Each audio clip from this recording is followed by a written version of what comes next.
David, tell me when you first started dealing with this organ and what did you do?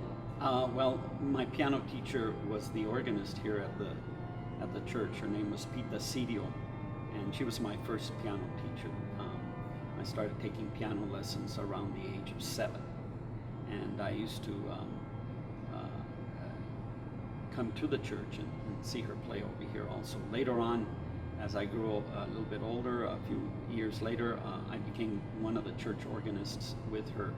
I used to help her, and I used to play for the church choir. We used to be located up here on the choir loft. This was actually a choir loft, not just the organ, not just for the organ, but the choir was located up here in those days, during the 1960s. And so you would have been in high school?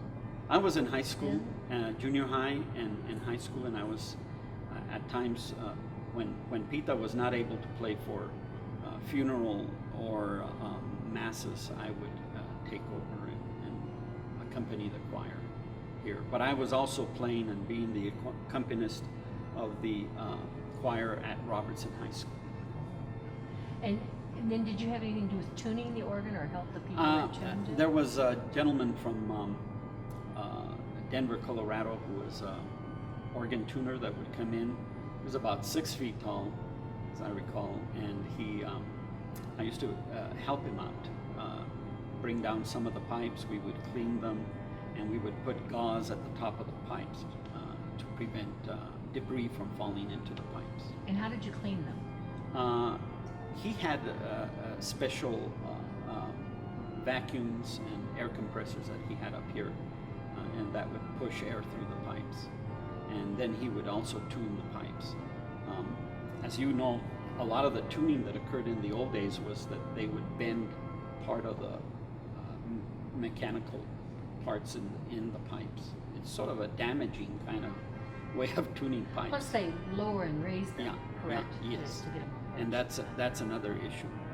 Depending on the weather that we had at the time, the wood parts would expand or contract, and if we had a lot of good wet weather, the wood parts would expand, and a lot of the air would finally stop from leaking through the wooden fixtures.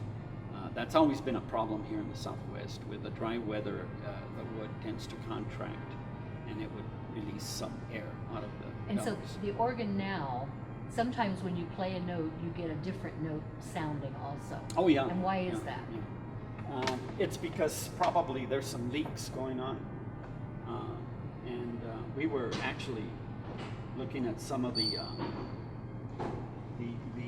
instrument over here. This particular pipe, there's an example of air not blowing through the pipe properly. Meaning it goes to another pipe, or it's coming out before, the sound's coming out before it should, before the wrong. I think it's not even blowing direct or not enough air into the pipe on that particular note. And how does that get fixed? I do not know. So it depends if it's a metal or a wooden pipe. Wooden pipe, what they'll I do to think it. so. And what's the combination of all our stops here? How many different sounds can we potentially? I would. There's been an estimation. I think mathematically you could do the combination to determine how many sounds you could get. I've heard up to 5,000 different sounds. Also, yeah.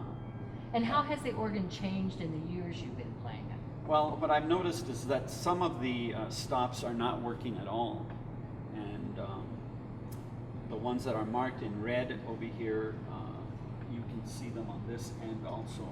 Some of these are not working very well, and they need to be fixed.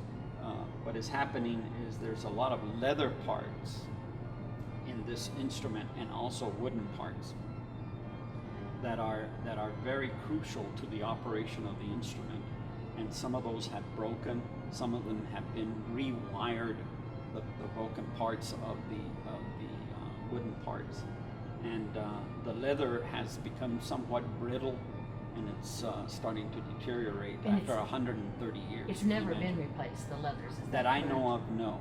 And tell me about the bellows. 'Cause The I bellows, understand that's I'm leather. really concerned because, as you know, the bellows have large flagstones that were used to put on top of the bellows so that it would provide a gravitational pull so that air would be pumped into the system. And those what do- bellows, I think they're made out of leather parts for the most part, and I think eventually the bellows will be really need to be replaced. And what's the purpose of the stones? The stones is to provide gravitational To push the push it- air through push the organ. Yeah. And then there's a pump that puts the air in the bellows. Yes. And has it always been electrified, this organ? No.